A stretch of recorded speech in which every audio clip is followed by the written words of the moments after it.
Yine bir zakasımız bitti. Darvaza 260'a 240. Yeni 260, beletteki 240. Kalın listen, nice ökeli.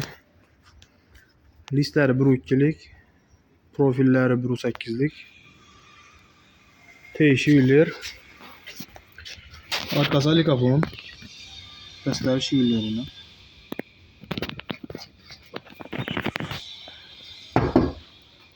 Sizlere zakonatif, stikvatı urgan, kreski urgan. Nice ökeli ayna sağrısından. Bunların soyup verse. Ustunap ketkenleki soyladı. Zamokam yakısından koyulgan 5 kilit zamoktan.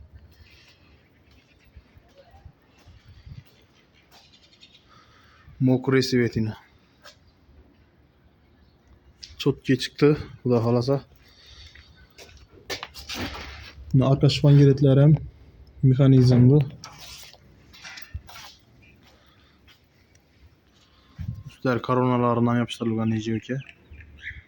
Nakalenkesini soyup verse çot gibi olup yaldırıp duradi.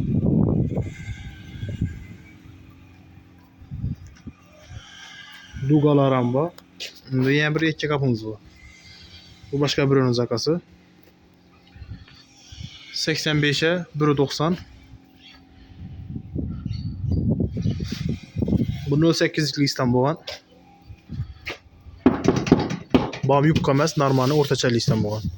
0.8'liklarga yeshindim boğadığına şahmat. Bu kalınlığa 2 tekiz olalı.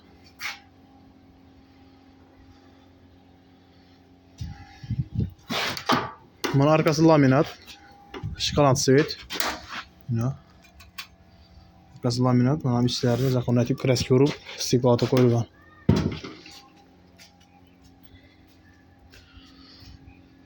Xalagan razmerdə, xalagan stilda zötüb bərabərimiz əlaqə çıxa verəslər.